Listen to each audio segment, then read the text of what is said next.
यदा यदा हि धर्मस्य ग्लानिर्भवति भारत अभ्युत्थानम् अधर्मस्य तदात्मानं सृजाम्यहम् परित्राणाय साधूनां विनाशाय च दुष्कृतां धर्म संस्थापनाय प्रणतक्लेशनाशाय गोविंदाय नमो नमः। गीता पुढे कोणाला सांगितलं? द्वापार युगाच्या शेवटी आधी कलियुग सुरू होणार होतं, त्याच्या आधी महाभारताचं युद्ध. गीतेचं प्रयोजन काय? गीता का सांगावी लागली हा महत्वाचा प्रश्न. गीता का एवढं मोठं एक पुस्तक तयार झालं, एवढं कृष्णानं काय सांगितलं आणि कशासाठी सांगितलं? जसं की सगळ्यांना माहिती आहे, महाभारताच्या मागं बरीचशी कारणं, भरपूर कारणं आहेत. सगळी आपण स्टडी पण नाही करू शकतो.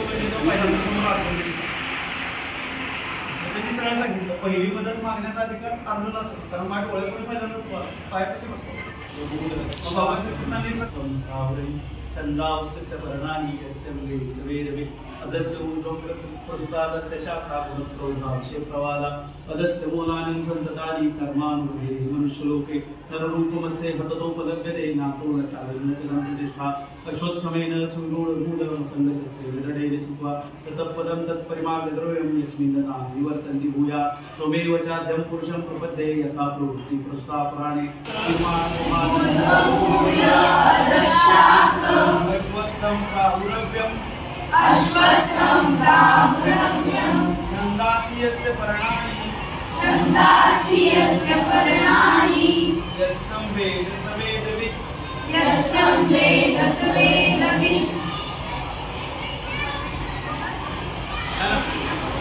झाडाची मुळं खाली आणि पानावर सगळे खांद्यावर वर असतात.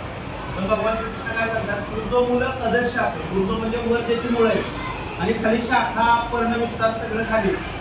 असा काय आहे? संसार रूपी वटवृक्ष आहे. हा जो सगळ्यात चाललेला आहे universe. It is like a tree.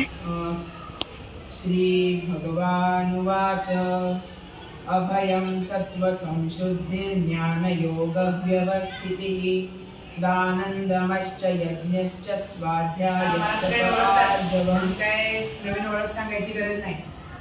तर विमोह त्यागून कर्मफळांचा सिद्ध होसी पार्था कर्तव्याने घडतो माणूस जाणून पुरुषार्थ.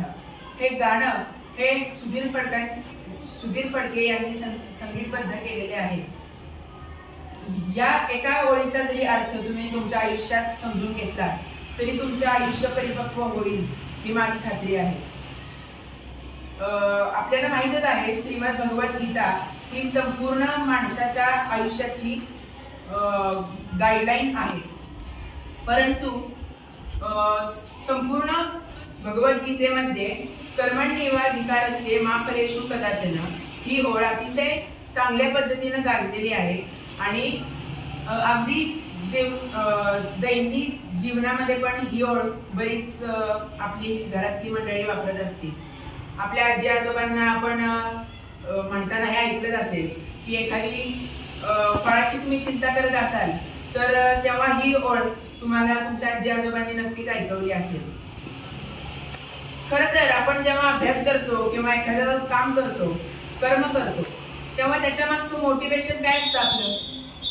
तर आपल्या घरातले आपलं कौतुक करतील किंवा जेव्हा आपण अभ्यास करतो तेव्हा मला चांगले मार्क मिळतील, माझा रँक पहिला येईल शाळेत, असं तुम्हाला एक तुमच्या यशाबद्दल आशा वाटत असते. पण श्रीकृष्णांनी अतिशय चांगल्या पद्धतीनं या कर्मण्येवाधिकारस्ते मा फलेषु कदाचन या ओळी सांगितलेल्या आहेत की अर्जुना, तू फळाची चिंता करू नकोस, तुझं कर्म तू करत राहा. अर्जुनाचं कर्म काय होतं? त्याचे जे नातेवाईक होते जे त्याच्या पुढं युद्ध करण्यासाठी सज्ज होते. आताच प्रसाद सरांनी सांगितलंच आहे की सर्व त्याचे चुलत भाऊ, त्याचे आजोबा, त्याचे गुरुवर्य सर्व त्याच्या विरोधात होते. तुमच्या माहितीसाठी सांगतो पितामह भीष्मांना सर्व पांडवांमध्ये व कौरवांमध्ये अर्जुन हा सर्वश्रेष्ठ वाटायचा आणि त्यांना प्रिय होता. लहानपणापासूनच त्याचे पाय पाळण्यात त्यांना दिसायला लागले होते की हा मोठा होऊन अतिशय धैर्यवान आणि मोठा योद्धा होणार. त्यामुळं त्यांचं बाकी कुठल्याही कौरव आणि पांडवांपेक्षा अर्जुनावर जास्त प्रेम होतं. युद्धाच्या वेळी त्याला तेच खूप खटकत होतं की मी पितामह भीष्मांचा अतिशय प्रिय नातू आहे, पण मी ह्यांच्याच विरोधात कसं युद्ध करू, ह्यांच्यावरती बाण कसं उभारू. मी जर का मला माहित आहे माझं आता कर्म हे यांच्यावर शस्त्र उगारणंच आहे, पण हे कर्म केलं तर मी अधर्माचा मार्ग स्वीकारणार नाही का. माझा धर्म पहिल्यांदा हाच असेल, त्याचा असं मानण्यात येतं की माझा पहिला धर्म हाच असेल की मी माझ्या नातेवाईकांचा आदर करायला पाहिजे, माझ्या नातेवाईकांना सन्मान द्यायला हवा, त्यांच्यावर शस्त्र उगारायला नाही पाहिजे, असं माझं हे प्रथम धर्म आहे असं त्याला वाटू लागलं.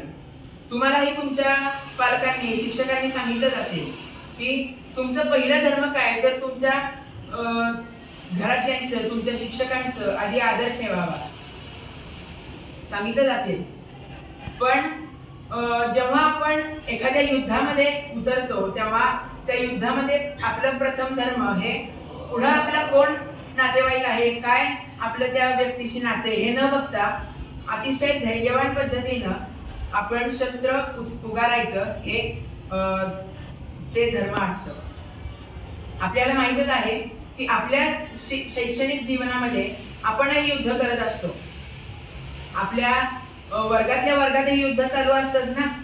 फक्त बदल एक असतो की शस्त्र, तलवार, बाण, भाला, ढाल हे नसून तुमची लेखनी म्हणजेच पेन आणि खोड रबर इत्यादी सामग्री असते. मग तुमचे शत्रू कोण? जर का अर्णव तिथं थांबला असेल इकडच्या बाजूला, तर तिकडच्या बाजूला कोणतरी वेगळा विद्यार्थी असेल की जो त्याच्याबरोबर सामना करतोय आणि त्यांचं धैर्य काय, तर चांगल्या पद्धतीनं ध्येय काय, तर चांगल्या पद्धतीनं अभ्यास करून समज अर्णवला खाली पाडून आपण चांगला रँक काढणं हा त्यांचा ध्येय असतो. आपण कायम विसरायला नाही पाहिजे. आपण विसरायला नाही पाहिजे की जेव्हा आपण अभ्यास करत असतो तेव्हा कुठल्याही फळाची चिंता न करता आपण कामाकडे, आपल्या कर्माकडे लक्ष द्यायला पाहिजे, म्हणजे अभ्यासाकडे जास्त लक्ष द्यायला पाहिजे. कारण की तुम्ही एखादी गोष्ट बघितली असेल की जेव्हा आपण एखाद्या फळाची चिंता करत करत एखादं कर्म चिंतेकडे असते तेव्हा त्यामुळं श्रीकृष्णाने अतिशय चांगल्या पद्धतीने सांगितलेलं आहे. आणि असंही या सुधीर फडके यांच्या गाण्यामध्ये कौरवातमी पांडवातमी अनुरेणू धर्मात्मा कर्तव्याने घडतो माणूस जाणून पुरुषार्थ अशी एक ओळ आहे. म्हणजेच श्रीकृष्ण असे सांगतात की प्रत्येक मानवामध्ये मी असतोच, प्रत्येक माणसामध्ये माझा वास असतो. त्यामुळं तू चिंता करू नकोस की तू तुझ्या नातेवाईकांवरती शस्त्र उगारणार आहेस की तुझ्या प्रियजनांवरती उगारणार आहेस.